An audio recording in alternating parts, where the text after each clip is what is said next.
So, I'm going to be doing something a little weird. I wouldn't really call it a book review, more like a book recommendation. And I say book, not comic book, because we're going to be talking about The Infinite and the Divine, and why you should read it, even if you don't like Warhammer. As I've come to understand, I have made a big step into being further into Warhammer, both Fantasy, Age of Sigmar, and, of course, 40k. I should probably say, rather both instead of just all three, but I digress.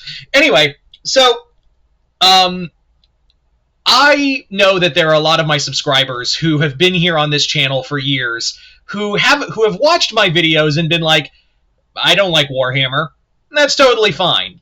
But if you're ever curious, or you don't know where to start with Warhammer in terms of books, even if you don't want to play the game, I'm not much of a player myself. I prefer the lore and the world building and the books. This was my first. Well, actually, I take that back. My first Warhammer books I got from a thrift bookstore while my girlfriend and I were perusing a little bargain bin, and I found about 6 Warhammer books, the Ultramarine trilogy and the Salamander trilogy, the Tome of Fire, that one. But this was the first one officially I got in my collection. This was the one and now the collection has gone to nearly 40 books. You're welcome. Why am I saying you're welcome? Because I guess I'm saying thank you, me. It's a me. Thank you, me. You've economically broken us. You're welcome, me. Are you enjoying the Warhammer books? Yeah, but stuff. Anyway, I'm getting off topic.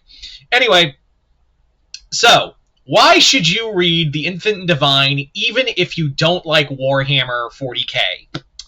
Well, there's a few reasons. This, I think, is one of those, a good beginner's book. I would highly recommend this as a good, solid, beginner's level book. Even if you are like, hey, I want to get into Warhammer 40k, that's a good one because it doesn't really go too deep into, the lore. It does bring up stuff like, the Necrons, of course. This is a Necron book. But it also talks about, it gives you an understanding of the Necrons and their society. It also gives you an understanding of, the Horus Heresy, other races. It's a smorgasbord of other races as well. That's the other thing I like about this book, is that it gives you a taste of literally almost all the other races in here in some capacity or another, and does it in a digestible way to be like, hey, if you're curious, there's other stuff you can go read. Some of it may be more expensive than others, but that's on you. So that's what I like about this book, is that this could easily be a beginner's first Warhammer book. The other thing is that it kind of expands on the lore. It expands on a lot of the story in the Necron lore, and this is one of the reasons why I became such a fan of the Necrons to begin with. It's also one of the 3 Necron books we have that are centric, not including short stories. God help me, I would love to see that Twice Dead King omnibus come out, but God knows when that's coming out. Yeah. So I think that's also another thing it has on its benchmark, is that it could easily, if you're curious about this race specifically, here you go. On top of that, it's actually pretty funny. The book is hilarious. The book is downright hysterical at points. There are points where there are points where the dialogue alone and just the actions of the characters are having this conflict just through words and just being 2 catty bitches to each other. Now, for the story itself, the story is that we follow 2 Necrons. Trazyn the Infinite, who is a collector of various objects and artifacts to build for his tomb world, which he uses a big museum called Solemnus. And the other being Oricon the Divinator, who is a chronomancer, meaning he can just manipulate time. Oricon and Trazyn are both after this relic that is of great importance. It's your MacGuffin of the story, basically. And I'm not going to go too deep into the MacGuffin per se, but it's the thing that Oricon and Trazyn do borderline Looney Tunes shit to get to for each other.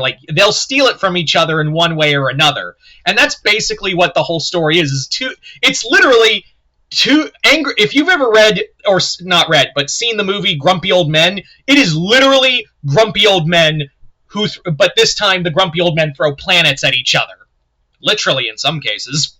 So, getting back to the point of, like, this book is actually really funny, there's just some great dialogue in here, like, when Trazen is trying to, like, expand his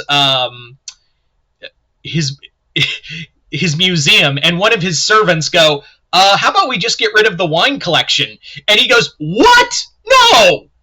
We're not doing that! Just just blow out another wall or something. And he goes, my lord, you don't drink wine. He's like, of course I don't! That's why, but we still have it! There's also, like, another moment where they encounter orcs, and Trazen and Orican are like, Orican's like, Trazen, do orcs breathe? Because the orcs are, like, out in space. Like, they're out in space, but they're still alive, trying to get on the ship, and Orican's like, Trazen, do orcs breathe? And Trazen's like, they have lungs! That's not what I asked! And I love again, they're just two catty bitches trying to out one another. And even the book itself quite literally states several times, they're just old men with superpowers. That's really it. And if they were flesh and bone, because remember, the Necrons started out as a race of beings that were made of flesh and blood before they were converted into steel. The book goes out of its way to say, if this was them, like, when they had skin, it would be way more hysterical.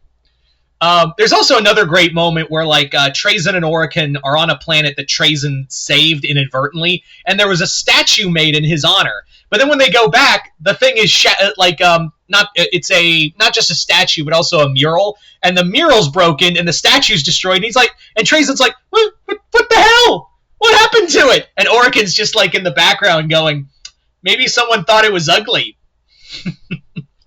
Yeah. So that's the book you're dealing with. There's also a lot of great action in here, a lot of great back and forth, and some really smart storytelling. Like, Orican, like I said, is a chronomancer. And basically, Trazen and Orican are at this trial, and Orican's trying to get Trazen to be arrested by this council, and he keeps reverting time every so often, and he can't get the answer right. I know I'm saying a lot of specific points in the book, but I don't want to I'm not trying to spoil the over point of the story. There is a lot of great in here. There's a lot of great action, great writing, and on a personal note, I kind of enjoy. I actually really like. For voices, if I could, whenever I'm reading a book and hear trying to picture like what the voice of the character would be in my head, I kind of imagine Trazen's voice as Jeffrey Combs. Most of you would know best as like Reanimator and Question from Justice League and things like that. And for Orican, Christopher Lee. So just imagine those two voices. Although someone did say David Tennant would make a great Trazen, and I thought that would be cool too. But my brain kept going to Jeffrey Combs. He just I think Combs could really capture like Trazen's just outright cattiness on a whole.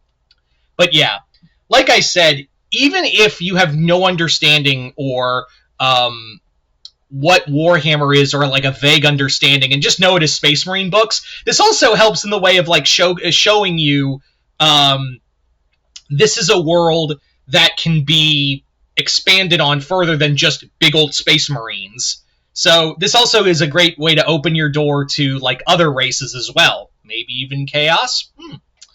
But yeah, I recommend, like I said, this is a great gateway book into Warhammer 40k.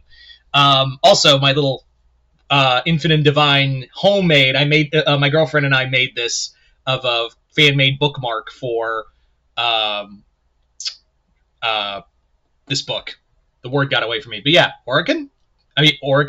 Damn it, words. Trazen. This is Trazen. Orican. Words. How do they work? Clearly, I'm not as smart as Trazen. But yeah, so there you go, guys. That's my book recommendation. I might recommend more getting into Warhammer books in the future, but we'll see how this goes. But anyway, there you go, guys. Other than that, hope you all enjoyed this. I'm Mr. Multiverse. I'll see you next time in Multiverse.